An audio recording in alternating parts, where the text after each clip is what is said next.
So welcome everybody, welcome back. Gosh, that month went quickly, didn't it? It did for me anyway. I don't know if it did for you, but it seems to have shot by.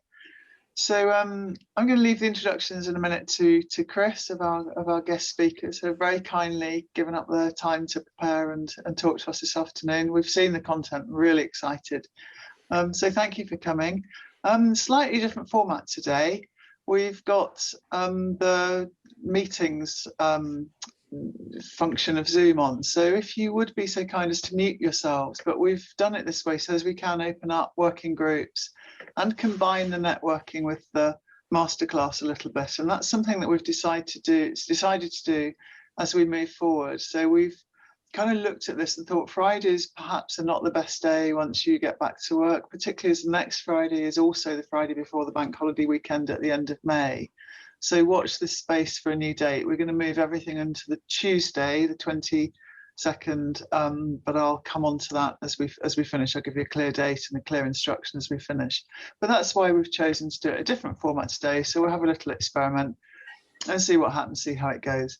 We are recording this session. Recording will be available on the Master Innholders website and through our YouTube channel. So if you are involved in asking questions, please be aware that we're recording. And I think that's it from me. And I'm going to hand over to Chris to introduce our guest speakers. Thank you, Thanks, Hilary. Chris. That's great. So thank you all very much for joining today. Welcome. And yeah, I'm really looking forward to it. It's my pleasure to introduce Catherine and Jonathan from Metsana Partners. Metsana are world-renowned team development specialists and high-performance experts. And I had the great pleasure of speaking to Catherine last month as part of our monthly podcast. And we enjoyed what she said so much that we invited them immediately straight back for this masterclass. So I think that's it, really. I think I will leave. I know you've got a little bit more in terms of your background, Catherine and Jonathan, but I hope everyone enjoys it. And yeah, here we go. Over to you. Smashing. Thank you, Chris. And look, it's really great to be here. We were really excited. It was excited to be invited and excited that clearly didn't screw up the podcast enough to put everybody off. So yeah, we're really pleased to be here. I'm really looking forward to the next hour together. And I'll also stay a bit for the networking event. So we don't get time for questions and chat in this next hour. We will do if you can hang on through to the networking event. So look, I think, just build on what Chris said. Yeah, we are kind of team and leadership development experts. We're both psychologists and coaches. Our heritage is working in Olympic and Paralympic sport. So we have 25 years experience. I'd like to say between us, actually, but it's probably we both have 25 years experience of really working with, teams and leaders under pressure, under challenge, under change. And those three words really kind of are great descriptors for what we've both been through and where we're up to right now. And in terms of our clients, we've worked extensively in hospitality as well as a range of other sectors, and still do a little bit of work in sport as well. So look, let's start by having a little think about where we're up to, what's our context, because actually just taking a moment to really understand the context we're in, where we've been, what's happening now, and where we're going is really critical when we think about how we need to be ready for pressure, how we need to perform under pressure. So, clearly there's a really practical context here. We're heading into potentially a really high demand season, like we've never had before, with probably really lofty guest expectations. We're dealing with kind of COVID rules and restrictions that might change. They might not kind of follow the course that's laid out that we anticipate. So kind of challenging and changing practical context. From a human point of view, I'm imagining most of you are kind of leading teams and working with people. We've got a fluctuating state there. We've got some people that have been working through, we've got others returning from furlough, and potentially new team members entirely. So, quite a dynamic, fluid and challenging human context. People with different states of readiness, different levels of motivation, different levels of confidence as well.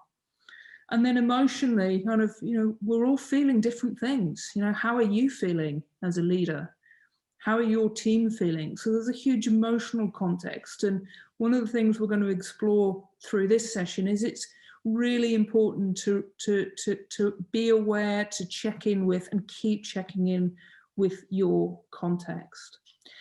We're really keen, so we've got the luxury of this being slightly more interactive than previously. So we're really keen to just kind of understand what's most important for you right now. So Chris, my glamorous assistant, is going to give you a bit of a poll. So we'd like you to vote now. What's the thing that's most on your mind, keeping you awake at night? You're most kind of concerned about right now. So choose one of those.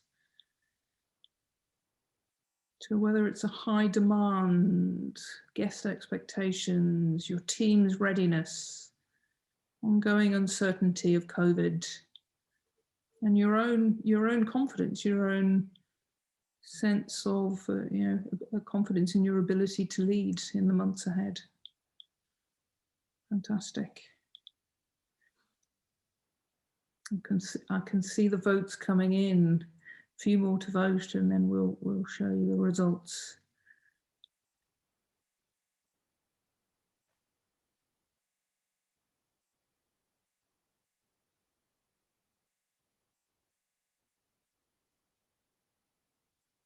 Okay, let's reveal the results, Chris, if we can.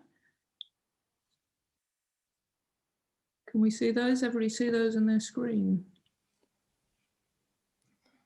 I think so. There should be.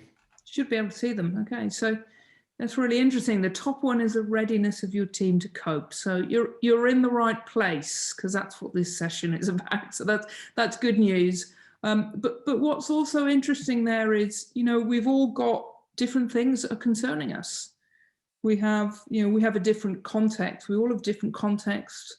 We have different kind of appraisal of what's important to us and what's stressing us. So, it's one of the things that will come out in this, is that everybody, this has been while we've all gone through this together, we've all responded and reacted in different ways over the last year, and that will continue to be the case in the months ahead. Thank you, Chris. So, Jonathan, I'll over to you to explore a little bit about what pressure is before we move on. Good, thanks, Catherine, and good afternoon, everyone. So let's just spend a couple of minutes unpacking what do we mean by pressure and why does that create stress for us. A really simple way of understanding this is to think about some sort of balancing act or seesaw that we face all the time. On one side of that are the demands that we face, or the pressure, the things that we feel we need to do. And on the other side of that seesaw is the ability we feel to meet them. Now, if I think I've got a very low demand and I'm feeling very strong, I don't feel any stress. Unless, in fact, I get a bit bored because there's not enough challenge there for me. So stress doesn't always come about from having too high a demand.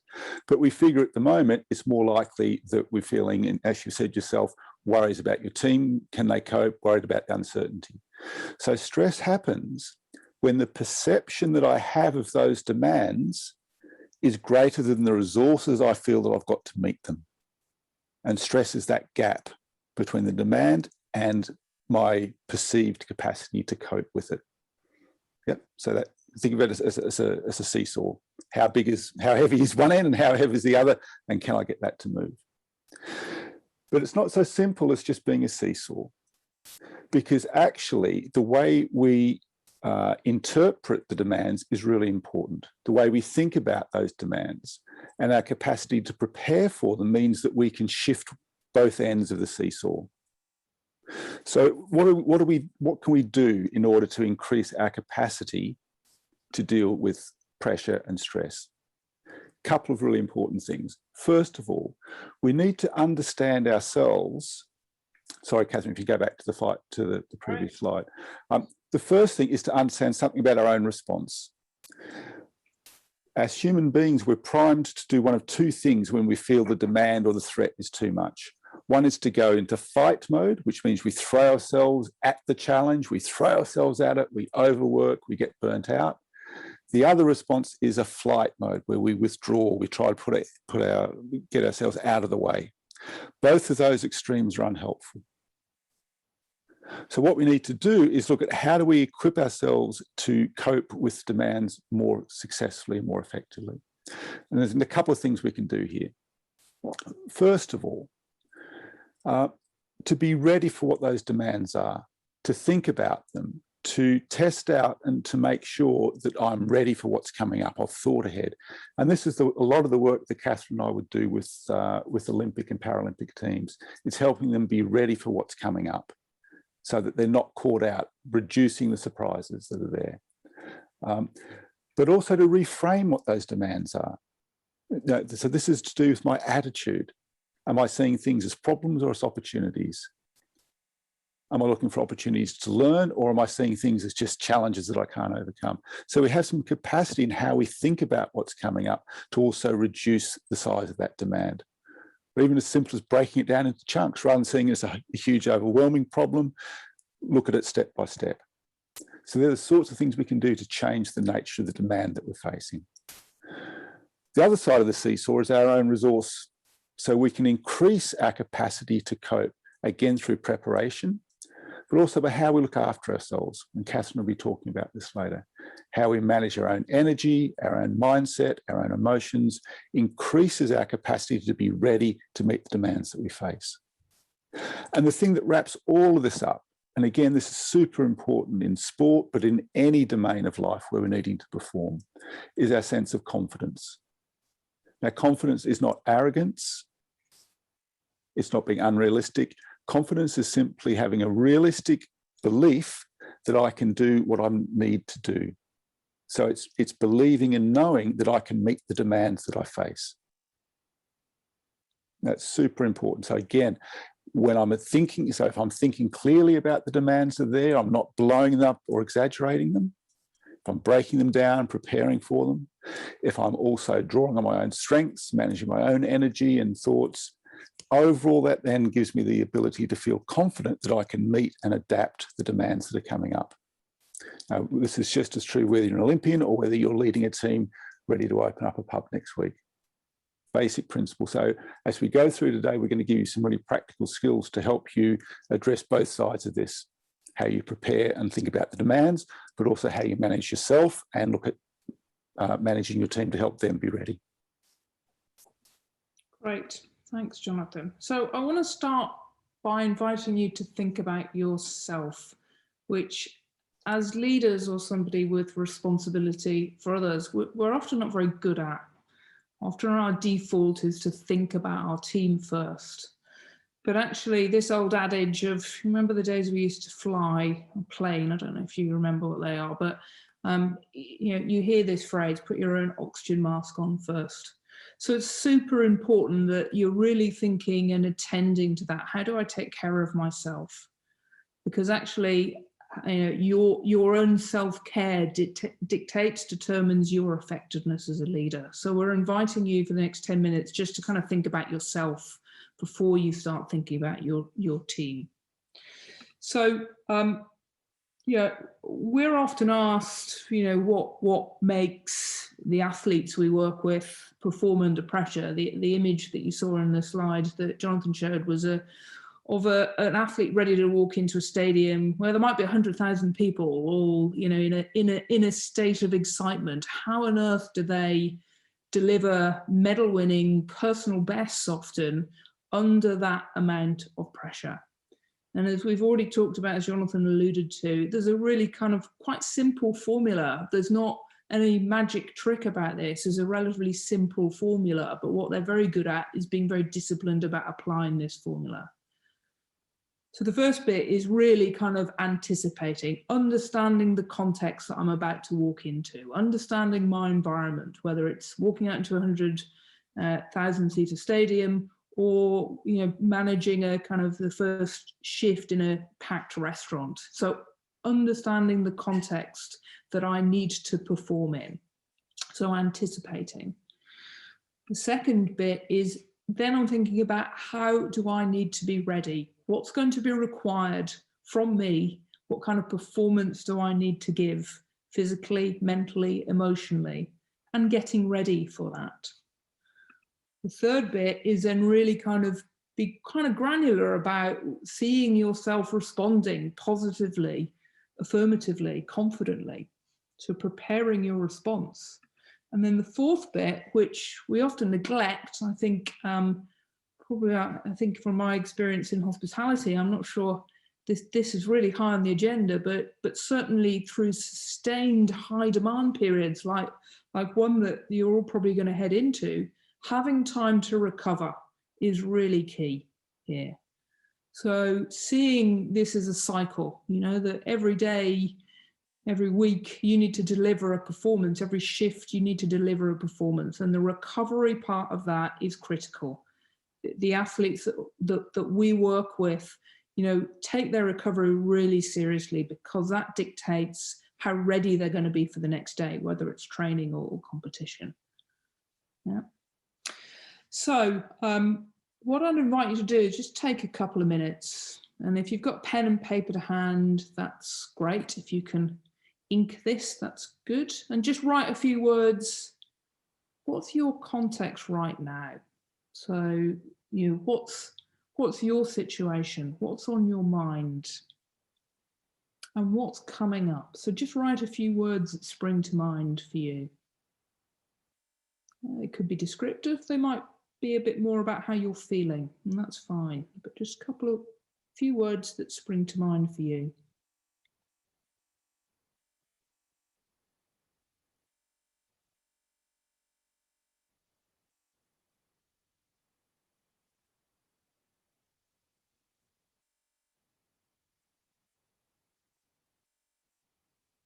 Great. And then I'd invite you to think about, how ready are you?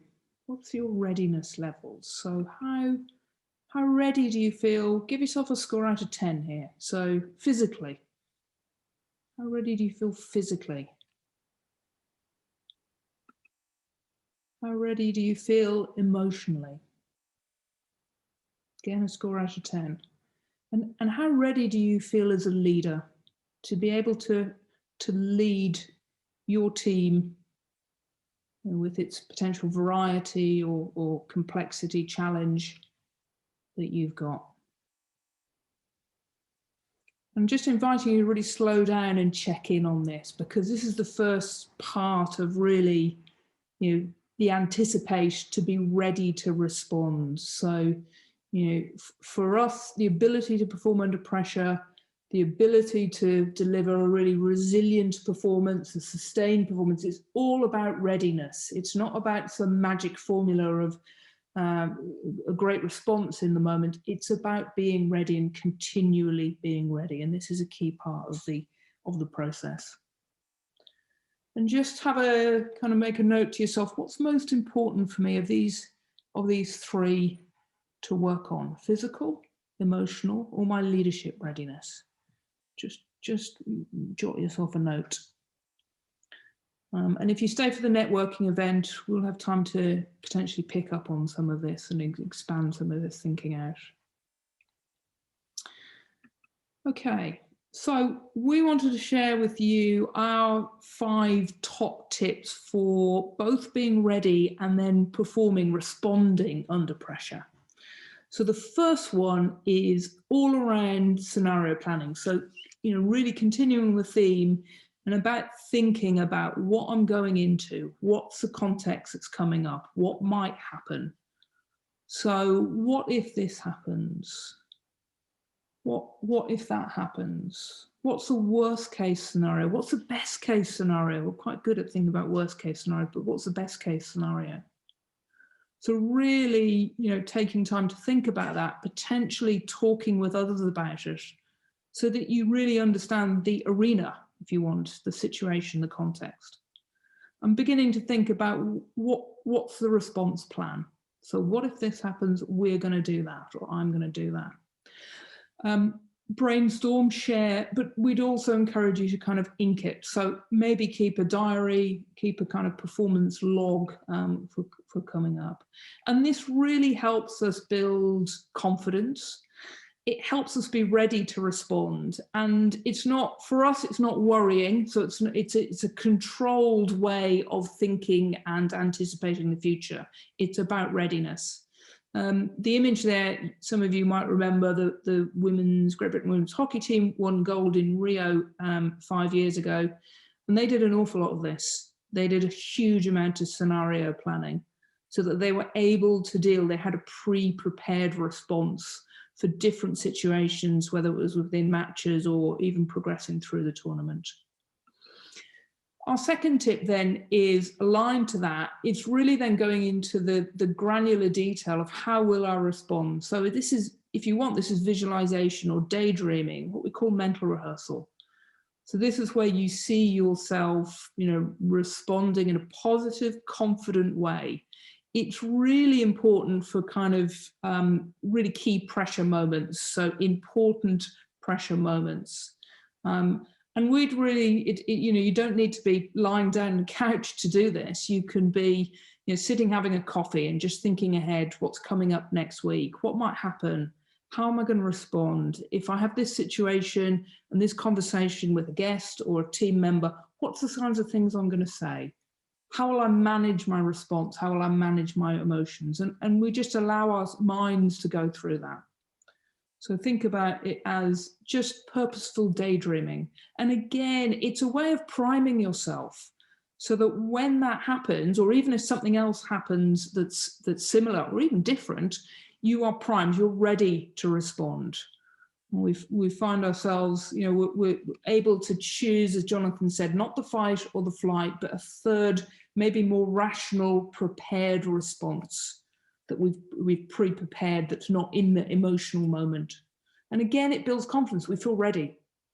Yeah, and so it gives us that sense of kind of confidence as a leader that we've got this gripped. The third one is the one that we think is probably most important, but also most neglected. And in my experience in working with hospitality, this is a tricky one because we're all working, demanding physical jobs, often long hours as well. And particularly over the coming months. But this is really important. So this is not about being perfect here. We all know the kind of, the getting enough exercise, getting enough sleep, eating well, etc., time off, switching off. This is about being as good as it can be in the context you're in. We'd recommend you think about what's the non-negotiables, what's the most important for you. So, for example, for me, I know that some time out to exercise is really important for me physically, but also mentally. For somebody else, it might be sleep. Yeah. So what's the most important thing for you, and cover that off as a baseline. Tell others about it. Tell peers about it. Get a kind of a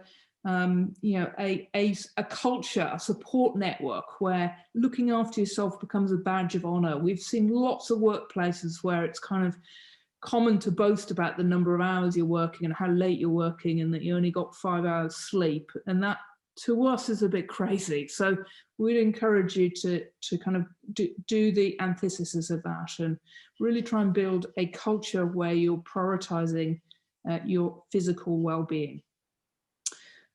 This is so important. If you fail to do this, you are not only physically not regenerating, but you're mentally, you're running your batteries really low. The data, the research demonstration that kind of your physical energy is really closely linked to decision-making, concentration, therefore kind of relationships, your mood, communication. It's absolutely abundant, that research. So this isn't just a nice to do, it's for us a must do. The fourth one is really kind of having a support group. And as leaders, I think we often don't. Yeah, we're busy supporting our teams and we're not thinking about ourselves here. But I think, you know, heading into probably what will be a fairly unique, definitely high demand 6 months for many of you, you know, where you're going to have novel experiences and challenges coming up, this becomes really important. And it's an opportunity clearly to download, to share, but to problem solve as well. Some of you may have access to a coach in-house or outside. That's a great great opportunity. If you have, grab it. But if not, peers, you know, who are the kind of leaders within your organization, and have some kind of structure. So it's not just a kind of a moaning shop, that it's, you absolutely fine to download for 5 or 10 minutes and then move into what are we going to do, what's coming up, how do we need to be. So you're very proactive and have a problem solving emphasis. And our last tip is really to manage expectations. And this is a hard one because, you know, we're in a high performance world. I know many of you are in, you know, in a business, in a hotel, in a restaurant where standards are really important. Now, that's useful and that drives high levels of performance for you and your team, and drives a clearly, you know, that kind of never-ending quest to keep improving and learning, really useful. But in really challenging and changing conditions, high demand conditions, sometimes that can get unhelpful. So when you have a change of conditions, a change in what's possible, it's really worth thinking about. So I've got a kayaker that I work with, and I'm preparing for Tokyo at the moment. If she's going out and facing a headwind and really choppy conditions, she changes her expectation of what's possible. So she says, well, instead of paddling 49 seconds today, what's probably realistic is paddling 50.1 seconds today. So it's a much more helpful mindset. And if you want to think about it in a different way, you could think about setting yourself some multi-layered expectations or goals. So gold, what would be great? What would be the best possible? Silver, what would be pretty good? Bronze, this is acceptable. This is the standards that's still acceptable to us. Yeah.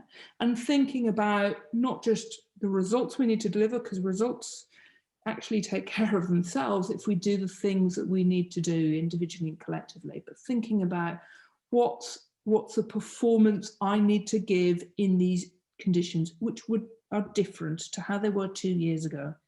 So it's really adjusting your mindset so it's much more helpful. You're reducing the pressure. You're thinking differently, as Jonathan said. You're thinking differently about the demands. Yeah. So another poll, we've rattled through those quite quickly, but I'm really keen to know which of these feels most important or impactful for you. So if you were to spend time or focus on one of them in particular, which would pay the most dividend, which would be most beneficial for you? So of the 5, scenario planning, mental rehearsal, self-care, connecting, getting support, and managing expectations. So Chris, do you want to launch the second poll? Absolutely. Okay.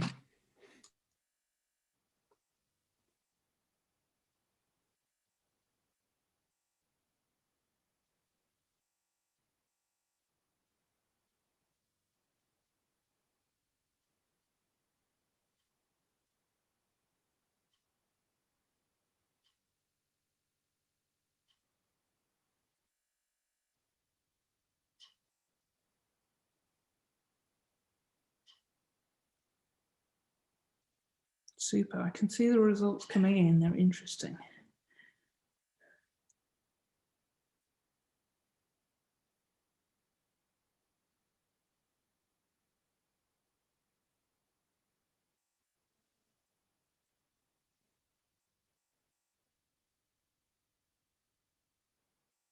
Okay, let's end the poll there, Chris. So none of you are really fans of mental rehearsal, bar one. But managing own expectations, that's really interesting, not surprising actually to us. I think you know, this is really key, how we kind of handle our own bar we set for ourselves. We're often our biggest source of our own pressure. but interesting snapshot across the others. Self-care and physical energy, I'm surprised, because I think that's so critical, so critical, and will be in the months ahead. But maybe you've already got that. You've got a brilliant self-care plan in place, so that's all nailed. That's great. Okay. We've got a question on this slide. If you don't, Yeah. in the chat, it's come directly to me. Just with managing expectations, how do you manage something that you deem as non-negotiable? So I'm kind of filling in the gaps of what that might mean, but I guess, you know, if you're given a target or you're given, you know, a certain standard, you've got to separate that in your own head of what's possible for you to deliver on, and possibly there's a conversation there as well. Certainly, thinking about a team that I worked with recently whose targets hadn't changed pre-COVID. Yet their conditions had massively changed, and it was almost impossible for them to, you know, hit a target that was, you know, deemed to be set for them and non-negotiable. And they actually challenged. They had some conversations with the, you know, the business leaders, and they they had a little bit of success with that. But then they actually had an internal conversation about what's possible for us. What would be gold for us, and that's a more helpful target or standard to hit. So I don't know if that answers the question, but I think it's having a conversation with the non-negotiable target setters or expectation setters, and, you know, checking in and deciding what's possible for you with your context. And just to build on that, look at the other side of the seesaw. You know, if it truly is non-negotiable, make sure that you're being equally forthright about the resources that you need to meet that demand. Yeah. Great. I'm going to pass you over to Jonathan, and you're going to flip and talk about how you lead your team under pressure. Thank you. And so interesting to remember, guys, in the poll we asked you to do at this top, this was your number one item that was keeping you awake at night. So let's see if we can provide you with some top tips to meet this. First of all, just to remind you of the overall frame we're using here in terms of performance. This is the slide that Catherine showed you earlier, but it applies just as much in terms of a team, that helping your team get into this performance cycle of knowing what's coming up, understanding so you can anticipate and prepare, maximizing your team's readiness, being crystal clear then about what your plan is for how you're going to deliver. And finally, just as important as a team, to build in time to recover and to learn. So the recovery phase isn't just about getting your breath back. It's also really important that this is a time where you learn, because we're still in a dynamic environment where things are changing. And if you don't build in the time for you and your team to stop and learn and adapt, then your performance will start to decline. So this cycle is really important in terms of continuing to improve your performance, not just keep it on a level. Now, within that, there are three areas which we think are super important for you to think about for your team. Connection and type of relationships you have, the role clarity you have in terms of who does what and what those expectations are again. And thirdly, this area of safety, and in particular, psychological safety. So I want to explain what each of these areas mean and give you some very specific things that you can be doing from today, ready for next week, to help your team get ready. So let's look at the first area here. This big question of connection. When we're under stress, one of the things that our brains tend to do is that our brains narrow down our focus. And it's really easy under pressure for us to stop seeing other people as people, and we start instead to see them as resources. And we see them either as a resource that will help me get my job done, or a barrier that will stop me from getting my job done. So when you're managing your team, really make sure that you're spending time to tune into them as human beings with their own needs, their own emotions, their own hopes and their own fears. Because the people in your team will have different levels of expectation, different levels of readiness, different levels of risk. Some of them might be coming in saying, I can't wait to get back to work. Others might be coming in feeling quite nervous because they're actually a bit scared about exposure or COVID or everything else. So this point of connection is really important. Remember that your team and you are human beings. No matter how busy you get or what the pressure is, if you can try to keep contact with them as human beings, you're going to be able to perform better. And that's tough to do. So what we really suggest that you do practically is to build in a regular time where you have a short check-in with each member of your team. Even if that's just for 5 minutes, but it's 5 minutes where you just stop, get together and just ask them, how are you feeling? How are you getting on? What can I do to help? It doesn't have to be long. It doesn't have to be over elaborate, but build in that time where you're making contact, human to human, with each person in your team. The next thing which can really help is encourage a bit of a buddy system within your team. Encourage people to pair up so they're forming a little mini support network within their team so they can check in with one another. Again, it doesn't have to be elaborate, but encouraging that kind of regular contact within the team and with you and each of your team will really pay dividends in maintaining that human connection. And that's what helps us get through a stressful situation. Second area to look at then is role clarity.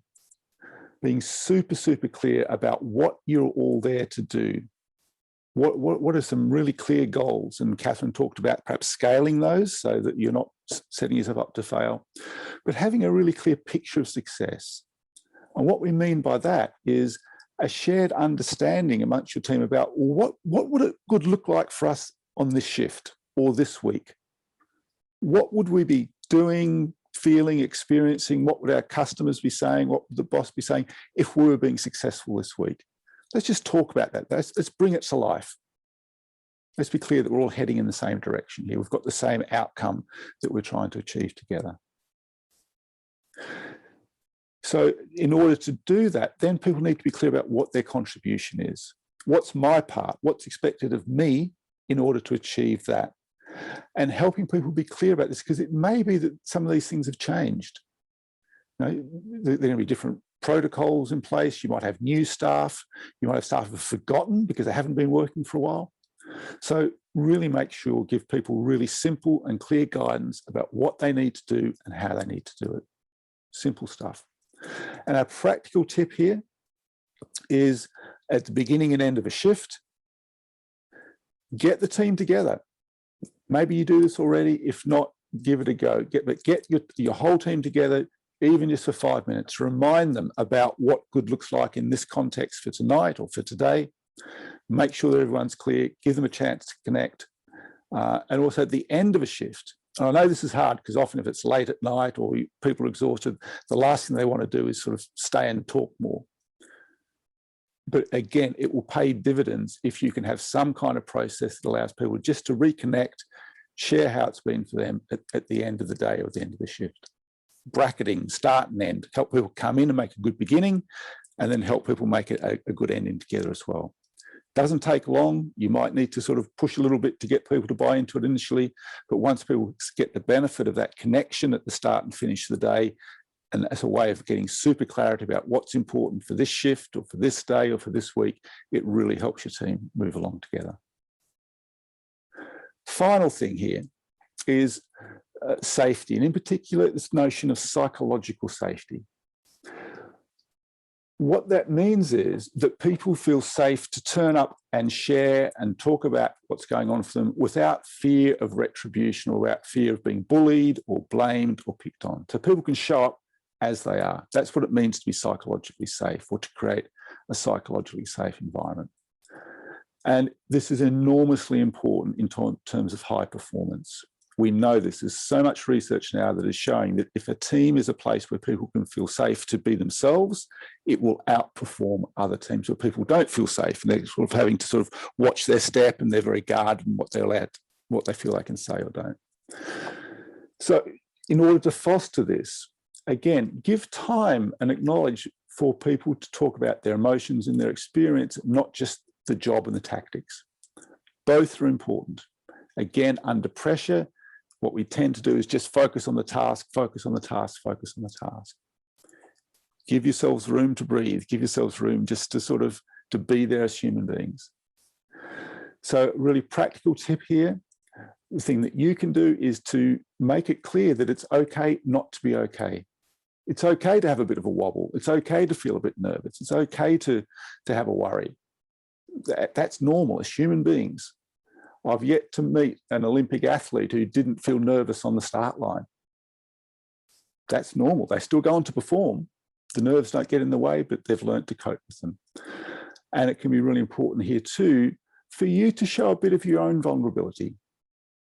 Now, by this, I do not mean sort of opening your heart and pouring everything out into your team. That's not what I mean. That may well be unhelpful. But it is helpful to acknowledge that from time to time you might say, yeah, look, I'm really tired, but we need to crack on today. Or to say, yeah, I've been a bit worried about this myself. What can we do to fix it? Opening up a little bit. Again, it's not about you putting on some sort of mask where you're always perfect and you're always in control and everything's right. That's really unrealistic. And people will see through that. So be willing to show yourself as a human being as well. Appropriately, use your common sense around that, but be willing to show a little bit of yourself. And that creates an atmosphere where people also feel safe to turn up as human beings, talk about themselves, what's going on. And that actually helps performance when they've also got that sense of a shared purpose, clear direction, and clarity in what their roles are. So all three of these elements that I've described here fit together. Don't focus on any one of them in isolation, because you need all three in place for your team to really be humming and really performing well under pressure. Okay, so I think we're making good time, which is terrific. So what I'd love you to do would be just to reflect. You've heard Catherine talk about what you can do individually to prepare yourself. From what you said from the poll, doing some scenario planning was really important. Thinking ahead is important for you. Think about also what you can do for your team. And if there was just one action that you're going to take from this conversation, one thing that you were going to do differently in relation to yourself and your own readiness, and if there was just one thing that you wanted to do differently with your team, what would it be? There we are.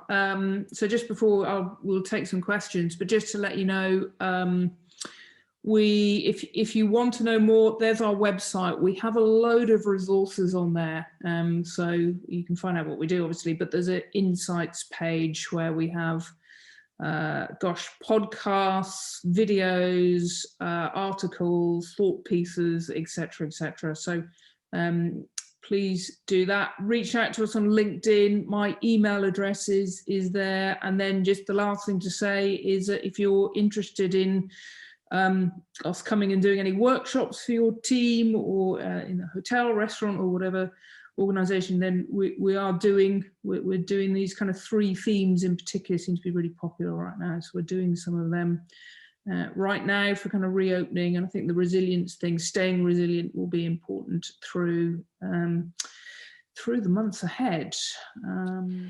Great. Oh, I think, unless anyone has anything else, I think that was great. That was. I think if anyone's feeling like me, they're feeling a very reflective mood about how that applies, which is always a good way to be feeling at the end of a session, I think. So thank you both so much for that. I really, really appreciate it. And I'm seeing some faces. I'm seeing Mitch's face on the camera. He's thinking. So that's good. Okay. So. Yeah, thank you both very much. I don't know, how do we want to do does anyone else have anything they want to discuss? Hilary, do you have any ideas around? Do we want to? Yeah, shall I close off? Or shall I introduce next one, and then we can stay in network? We're not kicking you out. We're not turning the lights off. We can stay for a while and sort of process some of that wonderful speech. We had some great things coming through in chat as well. So thank you to very much, both of you very much. I found that really useful. And I've certainly taken "don't just think it, ink it" away. I just love that. That's because once you write it down, it's not in your head anymore, so you don't have to worry about it. So I'll be doing a bit more inking. Thank you. So the next one, as I said before, we're going to do on Tuesday, because the last Friday of the month is Friday before the last May bank holiday. So Tuesday, 25th of May, we're going to be joined by the lovely Kate Plowright, who is the owner of Selling Savvy. So we're going to do some work on sort of identifying markets, looking at sales techniques, and really making the most of the customers and the opportunities that we have in. So please join us for that, 2 o'clock on Tuesday, the 25th of May, and also look out for the podcast and the video that follows that supports today, and also listen to Catherine's podcast from the March, sorry, losing my head, in the March version of Midas. So thank you very much for joining us. It's been a pleasure to join you. Thank you.